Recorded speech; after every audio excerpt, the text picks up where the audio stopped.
So Sarah has already labeled her plate and got all the important information on there. The one thing that's missing is her little line separating the quadrant out. So there we go.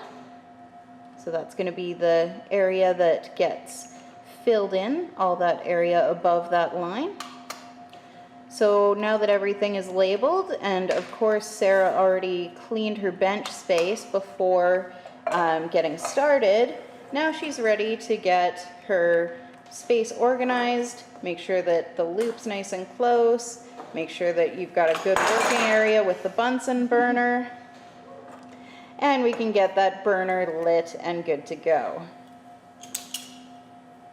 Perfect. So just like with any other aseptic transfer, your first step is going to be to flame that loop, get it nice and red hot.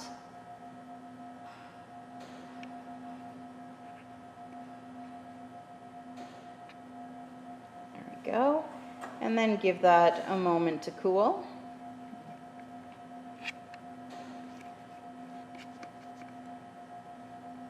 I'm going to be honest with you guys, every so often I cheat a little bit when I'm using solid media, and even when my loop might not be cool, sometimes I'll touch it to the media anyways because that helps to cool it down a little quicker. Just make sure that you're nowhere near your colonies when you're doing that. So now you can, just like when you were doing your transfer into tubes, you'll touch a colony. You can actually pick up enough that it's actually visible onto your loop, but you don't need to pick up the entire colony.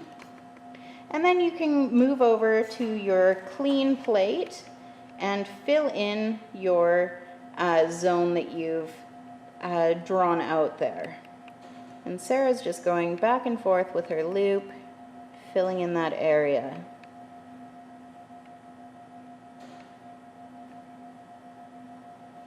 You can go back and forth a bunch of times, then you've put your plate back down onto the lid, and you flame your loop and let it cool.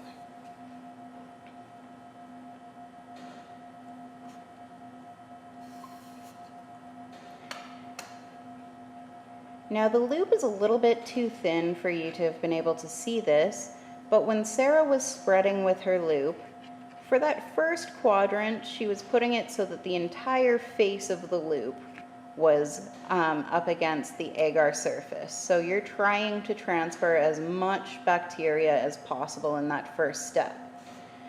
In the future steps, you only want the edge of the loop to touch down onto the agar. So it's like the circle is up and down instead of being flat onto the agar. So now Sarah's going to open up, her loop is cool.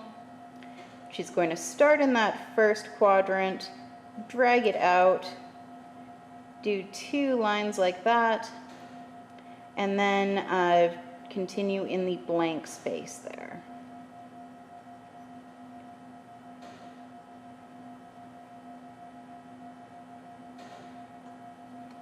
Then the plate can go back down, loop gets flamed.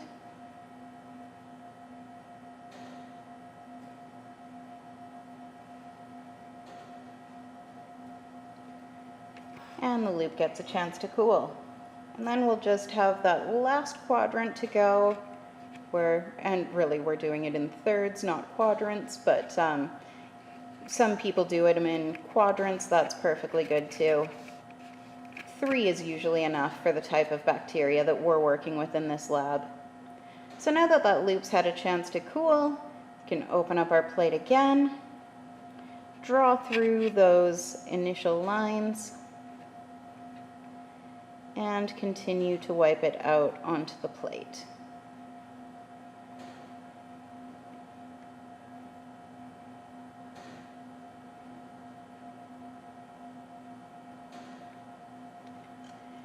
And then we just flame our loop,